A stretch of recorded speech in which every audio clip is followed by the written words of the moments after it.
So those of you who don't remember, I'm going to choose a core technique from the black belt technique list that I want to work on, and tonight we're going to look at the sit through.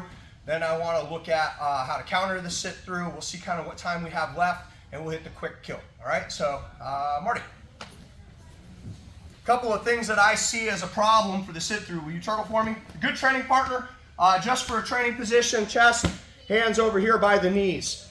One of the things you need to know about this technique is that if you're being a training partner or defending or rolling, there's no scenario in which you should be on top, on your knees, with your hands wrapped around the body, or with your knees up, right? It really doesn't have anything to do with this. Never lock your hands together.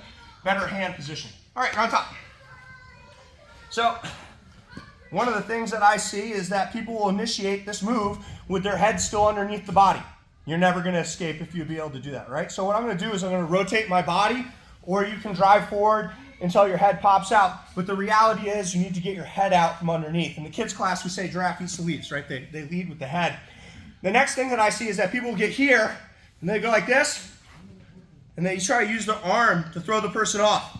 That ain't going to do it either, guys. Now, it'll work with a training partner that's letting you out, but the reality is this movement is done by sitting my hips all the way through, and I want to have a good stiff body. So my neck is stiff, my body is stiff, my hips come up, and then I turn towards the back here.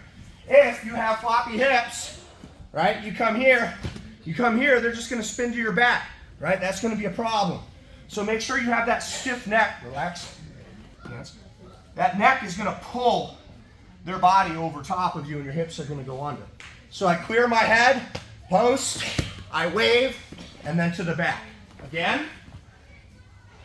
My head's out, post. Are my hips on the floor? Nope. No. And then to the back, different angle. Two different ways, right? I can clear my head here, or I can turn my body. Here, I am waving, my hips are up, and then to the back. Make sense? Let's get it. 1, 2. No knocking. That's what I call and then you look, and then you go. You can't do that. This is not a move where you wait and see if it works out. You sit through with the intention that it's going to work, and if it doesn't, we're going to figure out later. Everyone understand? So you can't go like this. You can't go, okay, my head, good, okay. Yeah. Guys, you can't stay here. It really is grab my shoulder, when you're get off me, but it's with your head. So, down on bottom. I had you here, but what's ending up happening is, will you halfway sit through and stop the feet back there? Sorry. You guys are stopping here, and it's difficult for you to get a good neck extension. Go back. So, instead of here, now I want you to bring your hands up here. And what you're going to notice is my armpit aligns closer to the back of his head, and so I need that full extension of the neck. A lot of you are having floppy necks because you're clearing your head, but then you're doing it with your arm instead of your neck. So my hands, instead of by the knees, are going to come up here closer to the elbows. Marty's going to go to sit through, and watch where his head, yes, catches closer at the back of my armpit and throws my hands to the floor. So again, I'm here. Look at where my head is. I sit, and you see how I threw his body away when I threw my head back? This is not good enough. It has to be full extension as far as you can go. Make sense? Let's get it. 1, 2. All right, my favorite way to counter is simply peeing on the fire hydrant, right? I'm a dog, I go up to the fire, just this, okay? And so it's all timing. Now, so I put my hands, he clears his head, he goes to sit through, and I just throw that leg right over while he sits through. It's going to be a timing thing. If you miss it, they're gonna duck out. You probably get kind of finished in a little bit of a double leg. If you hit it just right, they basically throw themselves into mount underneath you. Practice your timing nice and slow at first so that you don't kick your partner or knee your partner in the face, right? So I'm here. What? Freeze. What's my indicator on which side he's going to go to? Whichever side his head pops out, right? So I feel his head pop out. Okay. He starts to sit. I lift straight into mount. This way. His head. I lift. Straight into mount. Other way. Lift. I like to control the back of the tricep or the head area when they're sitting through. Just here, and then straight to the floor. Make sense? Let's give it a shot. 1, 2. You know what the biggest mistake in the Army when people throw hand grenades? What is it? No. They want to watch it explode. You're like, yeah! But if you can see it explode, like, it can kind of get you, right? We all on the same page. So you throw a grenade and you kind of get down. So what I see is you guys are like, this move looks really cool. And so while they're sitting underneath you, you're watching them. And what's happening is you go to throw your hips forward, but you can't because you're looking down. So you're like this. He sits through and you're looking, right? Like you're falling. I need you to look up and away because that's what will allow you to extend your hips. So when I'm here, I'm up and I'm away. It might be a bad angle. Let's do it this way. This way. So I'm here, he sits through, I'm up and I'm away. All right? It has to be timing, and they're basically throwing themselves underneath you, but if you watch them, it's going to feel totally different. The feeling with your hips and pelvic area is very similar to the hip bump. So when you come up with a hip bump, you're looking away and extending and pushing with your hips, right? Same thing here. So don't hit your partner in the face, go slow, but you don't get to look at them, so I get how that could be difficult, okay? Practice slow first. Let's get it. 1, 2, time. And the answer is failed double legs.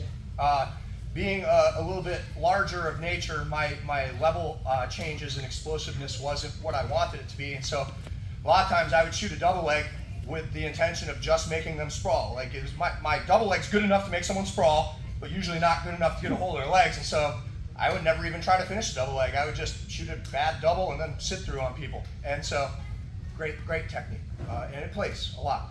The second move, pee on the fire hydrant. Good move, great move, bad move, what?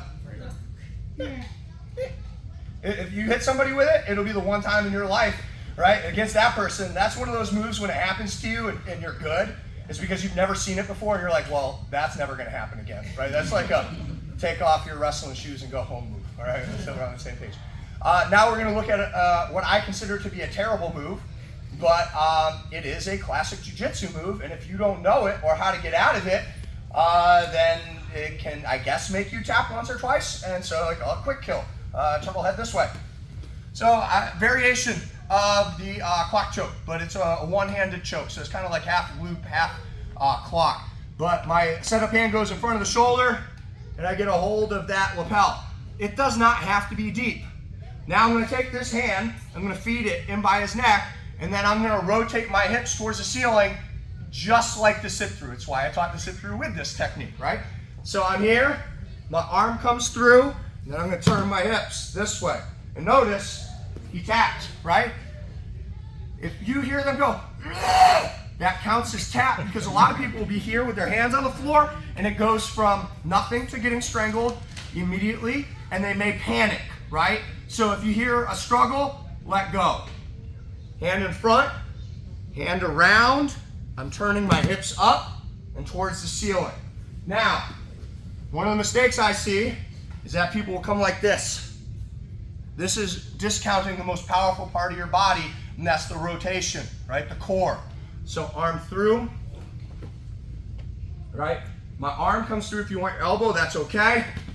I'm turning my hips up. After they tap, let go with your hand. I want to see the full rotation, just like the sit-through. Okay, let's get it. 1, 2.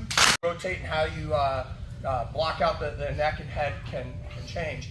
But the only reason that you would get finished with this is because you don't know what to do when they start to choke you. And so basically what you do is the traditional escape, or if you want to think of it as an off-angle sit-through, it's the same thing. So Marty, come on over here, buddy. I make some mistakes. He goes through. I forgot where I was. Choke me. Okay, cool. I messed up. If you don't do it right away and you feel like you're going to black out, just tap, okay? Again, so now he's going to choke me. Uh-oh. I'm going to post the foot behind him, and then I'm just going to sit through, and it kills the choke. Now let's imagine that I can't take him over, right? And he's choking me. If I just turn, oh, okay, cool. The back control, right? That's why this move is garbage. If you commit to the bridge up and turn, right, and it goes bad, a lot of times you get your back taken. So all I want you to do is I want you to fall to your side with your belly towards them, okay? And you're gonna have a little bit of discovery learning on what is a good set of grips. Seatbelt, good grips. Collar grips, good. Can I get a hook in? I don't care. Just play through it. He's choking me. right? I just fall to, oh, okay, cool, good. Right? I don't care as long as you don't tap to that. They're gonna be the one that's scrambling because their back is exposed. Which way do you turn? Away from them or towards them? Towards them. Towards them. The arm is gonna be the problem. So when I fall to the side, if you bring your arm through and you sit, that's back control. If you leave your arm in and you open, that's traditional turtle escape. So they both work, but whether I end because I sweep them over top of me or I take their back is gonna be the inside arm. Nice and slow while you figure it out. Ready? 1, 2. All right, I'm exhausted because I'm doing the moves that I teach you guys all the time. So if you're not sweating like this, man, you really ain't training. Getting out of breath is good. Doing it while you're tired is good. Fitting the moves in reality is good. Everything else is just, it's not real, right? You got to practice it for real in order for it to be yours. So you should sweat, train, come watch my videos, then sweat, train, come watch my videos.